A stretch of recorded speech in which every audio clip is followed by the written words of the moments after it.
Mr. Kurtogram, how are you, my friend? Good, mate. How are you? Yeah, good, thanks. I'm going to skip the pleasantries this time because if you listened to the last episode, you would have heard us say that we're going to record 2 tonight. So you already know that we haven't just, we're not just catching up for the first time. So let's cut the crap. Let's get right into it and let's roll that little jingle, shall we? What I wanted to talk about in the last session that I think we can carry over is there's just been some really cool technology coming out lately in our sort of realm that is just like pushing the boundaries. I just think is... Anyway, let's just... Yeah. I'm not going to keep waffling. Okay, the first thing... are you around the... What was it? The... DJI Mini 3 Pro that just came out, the drone. No. When did that come out? Like a week ago? Today? 2 weeks ago? A week ago, maybe? No. But if it's a Mini Pro, I would love to see what that is. You know, because... 200... Go on. Yeah, because I want the Mavic. What is it? What are up to now? 3? 4? I don't know what it is. I think 3, yeah, maybe yeah, 3. So the Mavic, yeah, whatever it is, I want the bigger version because I have the Air 2, and the Mavic Air 2, and I just need a higher end drone, I feel. Well, this is actually a smaller drone. This is the Mini 3 is 249 grams, so you can fly it just about anywhere. You can virtually fly it up to the walls of an airport. Obviously a lot of the drone rules apply for drones above 250 grams. I've flown the Mini 2 quite a bit, which is phenomenal for what it is. Like, obviously, you know, it's a smaller sensor. The image quality is not quite up to par with some of the more expensive drones, but just in terms of how easy it is to fly and use, and it's virtually silent. Like, I can launch it from that's cool, you know, someone's driveway and not disturb the person. That's great. For zipping in and out of busy built up areas, which I often have to do. So good. Anyway, this new Mini 3 that they've just put out, just like stacked with features. I think the drone's only like, it might be $1,200 or something. It might even be cheaper. It's got 4K 60, which I'm pretty sure only one of them, the Mavics, will do, you know, 50 frames or 60 frames. It's got 10-bit color. It's got obstacle avoidance, like the latest obstacle avoidance. I think the old one didn't. It's even got a battery. So the batteries that they come with are obviously light, and they've got really good battery life. It might be like 30 minutes-ish, 32 minutes or something. You can also get a slightly heavier battery if you don't mind adding a bit more weight. 47-minute flight time. Wow. That's huge. That's crazy. And this thing, you know, this thing fits in your pocket. Like, literally, you can just... what's a good comparison? You know, it's like a cheeseburger, this thing. Yeah. It's That's so awesome. good. No, like, I don't know how I missed that release. I don't know. Usually, I can't speak highly enough about it because so much of the anxiety around flying a drone is like rules, licenses. Obviously the rules, you know, I am licensed and whatever, but it's not just necessarily that. It's flying it around civilians because people get really upset about drones in and around, you know, them or their property or their workplace or whatever. And unfortunately that's a bit unavoidable. So, you know, these mini drones, you can bypass so many rules. You still obviously have to fly safely and sensibly and whatever. But it's just phenomenal. I don't have any use for one personally because, you know, my freelance work, I don't really fly too much. Don't need but it, yeah. every day at work I do, you know, virtually every day I fly. And I can't say enough good things. I will get it eventually. So cool. Yeah. See, for me, it's like I'm super happy with the Air 2 that I have now, but I just want more out of it. You know what I mean? So for me, it's like I need a bigger drone because I need a bigger sensor. I need, you know, more recovery in the shadows. Like a lot of the stuff I do is golf courses and stuff. So the best time to kind of shoot them is when it is heavily shadowed. You know, because it gives it that that look and feel, I guess. So for me, it's like I don't know the specs on this new drone, but I would need it to be better than, you know, what my current Air 2 is, you know, which is probably twice the size of that thing. I don't know if it would be better. I might be making this up, but I think it has 47 megapixels. But in terms of like noise and all that, I don't know if it technically would be better. But just purely the fact about even just the Mini 2, like to have, as a photographer, to have that, you know, it shoots in 4K. It's incredibly wind resistant for something that small.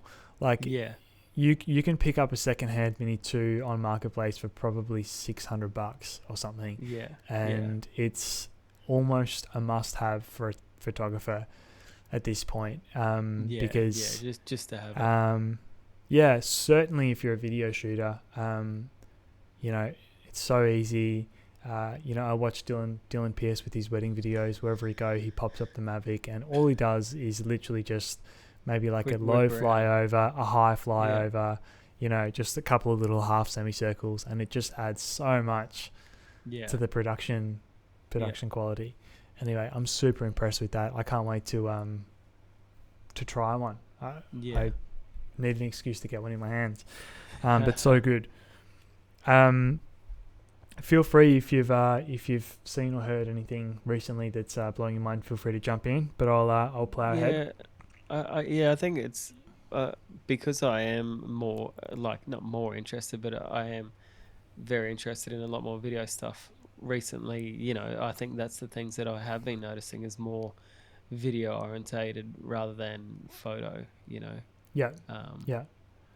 Because you've got all those bases covered at the moment. Really. Yeah, all the photo stuff. Yeah, I feel like, you know, all I've the got kit, a high resolution camera. Yeah, got all the lights, everything I kind of need. So it's almost like, trying to build up the whole video side of things. You know, having the right mics, having the right flags or equipment or bouncers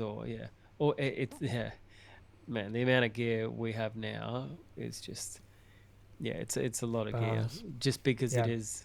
It essentially it's like a full production production house. So I mean, it'd be the same as like at your work, you know, you walk in and you've got, you know, drones, and you've got, you know, constant lights, and you've got strobes, and, you know, there's just so much involved. On the topic of mics, you know, DJI put out their little mic kit, and it just looks so good. I had like a Sennheiser G3 pack that I've used for ages. I'm sure you've probably used one in the past for your music. Just like solid, so they're reliable. They're like a workhorse. You know, just the industry standard.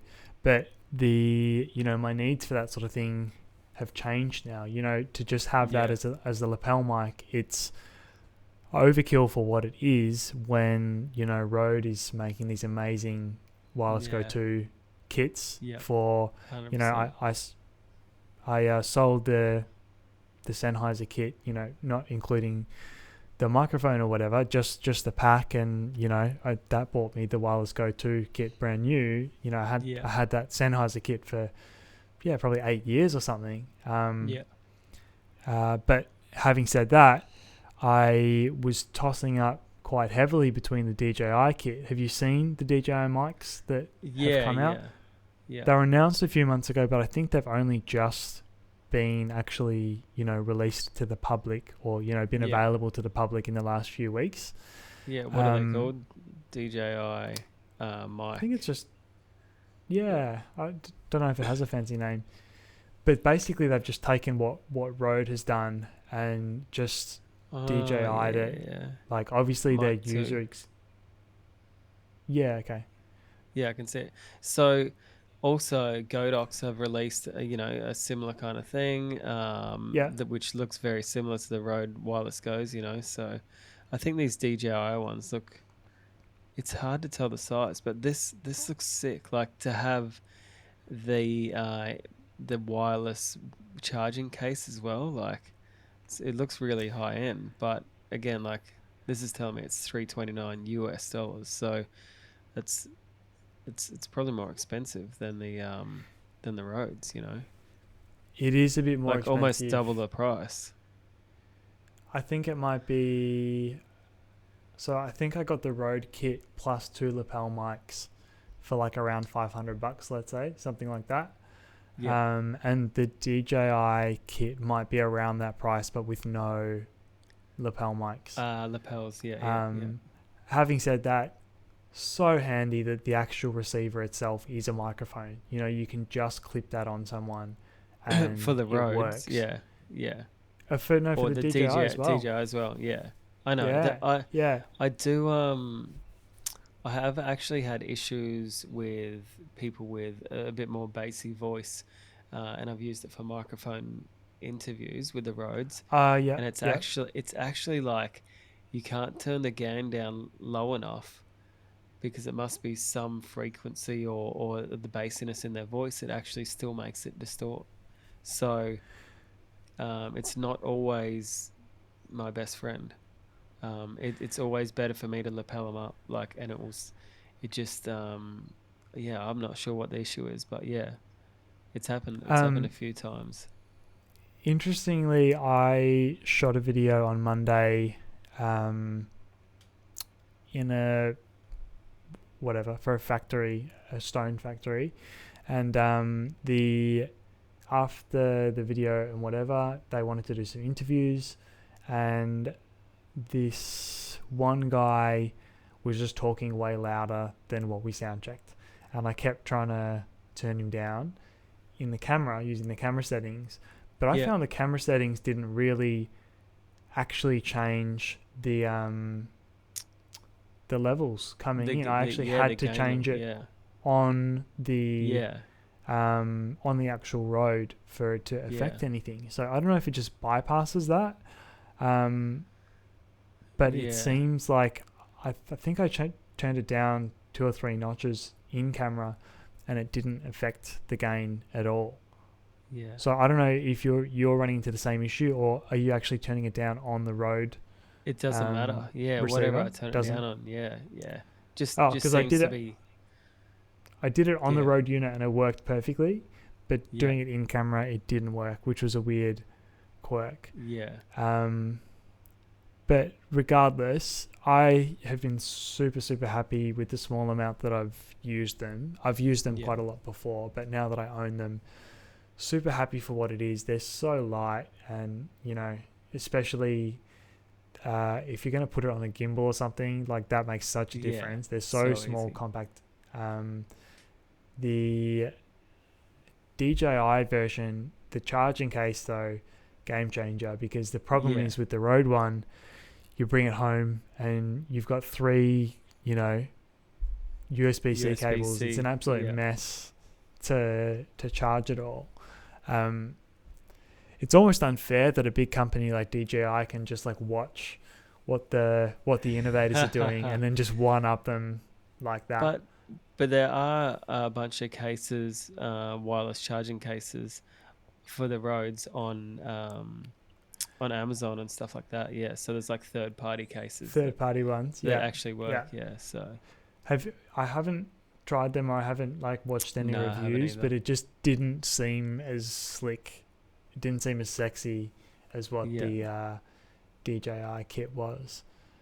But yeah, certainly one. I know actually DJI does that for their drones. Like talking about the Mini, when you buy like the Fly More combo, they come with this beautiful charger that 3 batteries plug into, and it's just so cool that, you know, you plug in one cable and it will charge them one after another.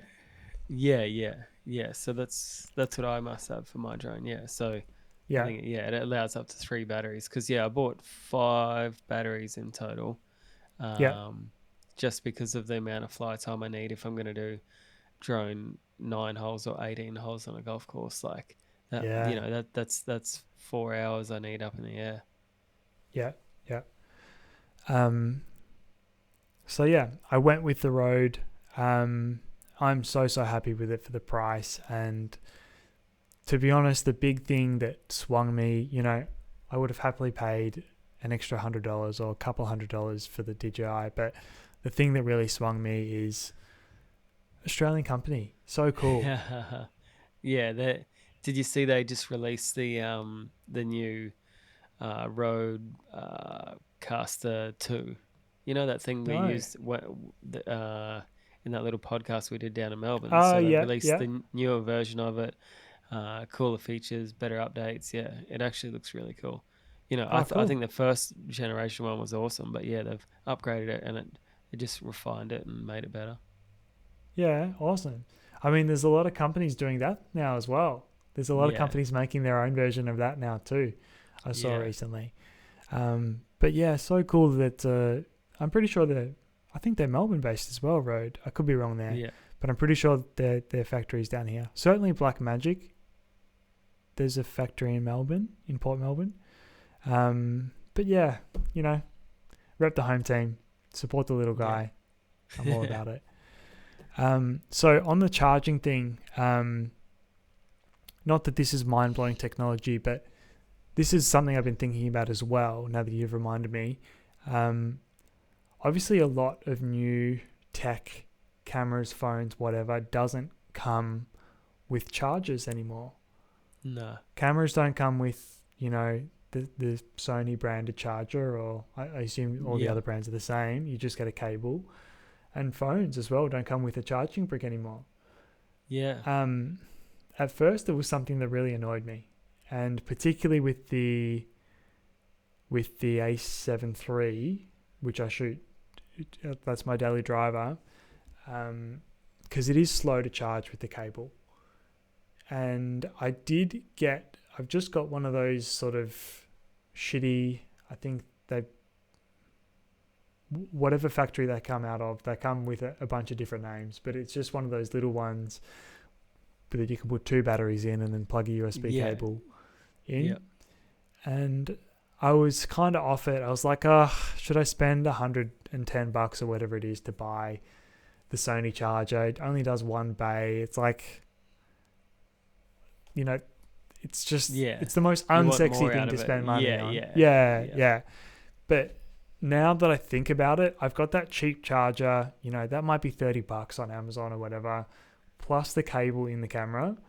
You know, it's, before I was charging, you know, with my Canon kit, I only had one Canon charger. I was charging one, take it off, put another one on, charge it, take it off, put another one on, charge it. Now overnight I can charge all 3 at once. Yeah. It works out pretty well. I don't know. Do you have a good system for charging your batteries? See, I have a separate charger for each. So I have 3 Sony, A7, whatever they are, battery chargers. So I just have a big power board. So I just literally plug all my chargers in. All single So chargers though? yeah, single chargers. Yeah, just because they were Sony branded ones. I know that Nitecore, NITE Core, I think they do some pretty cool ones that I was looking at for a while that had faster charge rates and you could fit 4 batteries in or whatever. But for me, it's like I've collected over the years of collecting the cameras. You know, I've bought another charger to accommodate the amount of batteries I have. You know, I think I have like 12 of those mirrorless batteries because I thought I needed them.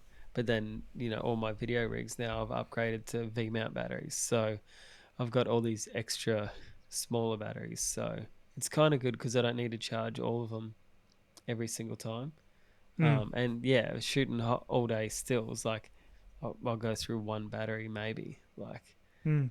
it was just the video element where I feel like I invested in more batteries just because if I was shooting a wedding, I might need 3 batteries for the day per camera. So, Yeah. but now everything I've got is rigged on VMAT batteries. So, yeah, it's and they charge so fast. It's crazy. I can charge a 135-watt VMAT battery in like 30 minutes, which is Wow. crazy. Yeah, Mm. and they last like I don't know 6 hours. So good. Yeah, so Yeah. for me, it's just a better system. Like, and again, it's not sexy spending money on batteries, but yeah, they're kind of expensive too. I just bought another one just so it was a smaller 99 watt that I could take on board with my two 135s, Mm. because there are limits when you're flying. So yeah, I just bought another one. It's like $300 for what? Like just a battery. Yeah. Yeah. To be honest, I don't mind spending money on batteries because I think it's just always it's always worth it to buy the brand or to buy a good brand of Yeah. battery. Yeah. I've just never had a good experience with third party. Yeah. It's a bit different when you're talking about VLOC or the what do you call the Sony NP? NPF, whatever they are. Yeah. Yeah, like obviously there's actually some really decent brands, third party Doing good brands that stuff. Yeah. make Yeah. both Yeah. of those type of batteries. But in terms of like the Canon LP E6 for the Mark 3 and 4, or like they use those in the Yeah. Blackmagic, or like the Sony ones, like I just wouldn't even touch the Nah. third party. It's No. even if it's I had 75% as good, it's just Yeah. not worth it. I had third party ones in the early days, and yeah, they just never last. They lasted half the time. Yeah, they were pretty terrible. Yeah. Yeah, so just recently, I don't know if I've mentioned on the podcast in a previous Gear of the Week, I forget, but I got this Anker just power brick with just like 5 like fast charge USB ports. It Yeah. plugs Yeah. in Yeah. with Yeah. like a barrel plug in the back. I think it's 4 or 5 USB and then 1 USB-C. And Yeah. so good. One plug in the wall. Just I have a bunch of Yeah. That short sounds cables that I use. handy. Yeah. Yeah, So you it's can so plug in good. your roads, you can plug in your mics, or whatever you need. Yeah, yeah, it's really Yeah. handy. Yeah, that's definitely streamlined things. Anyway, something I've been thinking about, and weirdly enough, with the cheap, shitty rig setup for charging my cameras, like I said, one cable and then one of the shit double chargers, the system actually works really well, providing you don't need it to charge quickly to that use on the second, yeah, spot. exactly. Yeah. For overnight, it works really well. Couple more things. Again, if you think of anything, just yell it out. But I did see this week. Do you know the company Madaport? No, how do you spell that? Matter, Matter MATTERPORT. Oh, they make bags? No, am I high? No, they make What do they make? 360 cameras. Oh, right. They're like the industry standard for real estate, what do you call them, like virtual tours, Yeah. basically. Okay. Yeah. So the thing with Matterport is like the value is in the software. So with Matterport, you can only shoot their stuff, you can only shoot their cameras inside their app, but you walk around a room or a house or whatever, and every photo you take, it'll stitch onto the next one and create this 3D world. They call it a dollhouse, right? So it's basically a 3D model that you can literally like walk around and fly around. But every single time you take another photo in the room, it adds it and builds the model right there as you're doing it in the app. So you don't have to do any post-production or whatever. Anyway, amazing technology when it works. I've tried it in the past with some of the like Ricoh like Theta cameras, some of the other 360 cameras, and to mixed results. But the proper madaport camera is very expensive, but very, very good. Anyway, the thing that I've just seen them do is they have basically, I suppose I'd describe it kind of like a gimbal. It's something that you put your iPhone in, and obviously the iPhones now have the wide angle camera, and the newest iPhones are pretty unbelievable for stills, and you put it in this gimbal, stick it on a tripod. I think it's basically made for real estate agents, who want to do it all themselves. Yeah. And the software will spin it around and do all the angles for you, and just using your iPhone camera, it will basically make this full-on 3D to scale. They call it a dollhouse. It's crazy. And I'm looking now. It looks insane. Like, I can't believe this technology exists. You can, as someone who, you've trained as a draftsman, right? Exactly. Yeah. Like, the last time I was still, and that was 8 years ago or something. And I'm looking at it now and I'm like, man, I remember we were able to build these models where people could walk through houses and stuff like that, right? And that was 8 years ago. And that was a lot of work to have to try and do that, and for renders to look realistic. But like, this stuff on an iPhone, like, man, it's so accessible. It's pretty impressive. Yeah, well, basically this latest product, whatever it is, because the madaport cameras were really expensive. This latest one, you basically put it in this cradle, and the movements are so precise now that it could give you a really, really clean model, and it just takes out like the human error component. And the fact that anyone with a phone can do it, so cool. Yeah.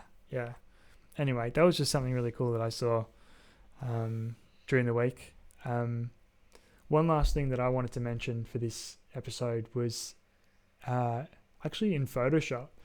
Have you tested out any of the neural filters in Photoshop? I don't even know what that is. It's like the Photoshop like AI, I suppose you'd call it. Yeah, right. No, like you can literally change people's expressions just with sliders. No, I haven't seen that yet. No. Like there's a slider that will be like surprised, more or less surprised, angry, more or less angry, happy, more or less happy, and it will literally change a person's expression in Photoshop. I love that. And this is not a plugin. This is just built in Photoshop. Yeah, that's so sick. Highly recommend checking it out and just having a play with it. Like anything, if you push it to the extreme, it looks a bit shit, but just a little bit. Like if you've got someone, just a little bit of a smile. If you've got someone who's like, we've all done those sort of like corporate-y shots where someone's being a real sourpuss, and you just can't get from them what you need. Like, how amazing to just like tweak their cheeks a little bit to just get a little bit more of a smile. I'm pretty sure you can even change the angle of someone's head with this filter, the neural filters. Isn't that crazy? That I guess that's the thing. Like apps like Instagram and Snapchat and all that can do that now. So why wouldn't you be able to just do that in Photoshop? Yeah, you're right. Actually, it's crazy what's capable using the computing power of the small chip on your phone. When it's like, surely inside our $5,000 computers, surely they could crush something like that if the technology was available. Yeah. The only thing in the past is you'd always have to download a extension for Photoshop to be able to allow another plugin. Yeah. Okay. So. Well, this is actually Adobe. This is. That's awesome. Built in. Yeah, really cool. Good. Was having a play and just having my mind blown a little bit. You can even. You're right. It is like just the proper version of a lot of the filters. You can even increase or reduce someone's age. Great. Technology's crazy. I'll be needing that after this year. Yeah, knock a few off. So last episode you had your it wasn't even a tool, it was just like Well, it is. It was a daily tool, right? Toy of the week, yeah. So it's here we go, back here. So it's funny because the other day when you actually posted the Game Boy, it was the same day that I'd actually purchased some old like PS2 games. How cool. So for me, it's this is more like a show and tell today, really, because Yeah. I went to a couple of different places and found the I guess the versions of Tiger Woods on PS2 that I could find. So now I know. I think I'm missing maybe like 5 out of the collection, and then also one of them is actually a PS3 game. So it's like, well, I need to find. I think it's like 12 or 14. It might be 14 games that were released with Tiger. So Yeah. I've got 2003, 4. What do we got here? Oh, we got 2 fours accidentally. 5, Yeah. 6, 7, which is on the PlayStation 3, and then I've got Yeah. 10. So I don't know when I'm ever going to get to play them, but they're all in really good nick, and it was like 50 cents each. I found them in a couple of different secondhand shops, but the only thing I don't have is a PlayStation 2 or any of them. So it's like I guess I'll just keep out on the hunt for a PlayStation 2, so then I can, That's easy. maybe next time I get COVID, I'll at least be able to just go through these games. Yeah. Yeah. Yeah. So it's pretty, I don't know, I'm pretty excited about it. And it's like something that I'll probably just hang on to, really. Like, it takes up a little bit of room on my shelf, but yeah. For sure. That's exactly like me and the Game Boy stuff. It's one thing that means, actually quite a lot to me, particularly. Yeah.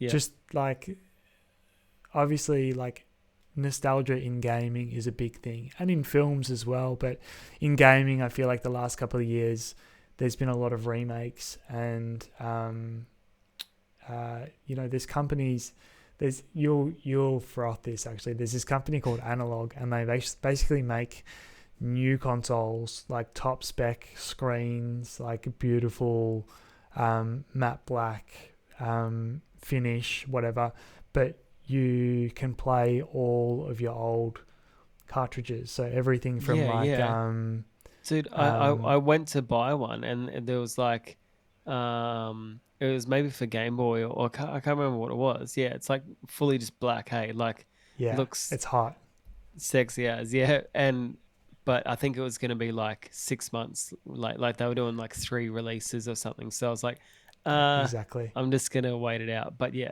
dude, I am all about that. They sell on eBay for like $1,000. Yeah, because you can't get them. You can't get them. People just bought them out with bots when they were released, and try and resell them, which is such a bummer.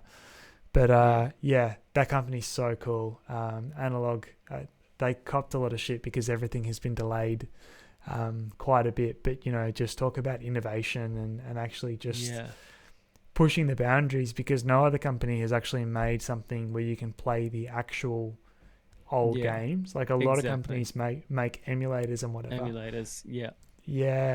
Yeah. Anyway, that stuff's crazy good. This is a pretty non-sexy tool of the week for me this week, but something that I've had a lot of value out just over the past weekend is you've mentioned Neewer, that brand Neewer. Yeah. In the past. Yep. I have this those just collapsible backdrops, like a beach tent. Yeah. The giant version. It's pretty big, Yeah. It's like probably 7 foot by, or I don't know, 6 foot by 4 foot or something. Yeah. Just black on one side, white on the other. I've got a bunch of use out of that lately. Yeah, a mate of mine came over. He wanted some portraits on black for whatever. So easy. Pop it up, clamp it to a stand, and headshots on a black background. The other side, pop a bit of white again, just leaned it up against the stand. Beautiful.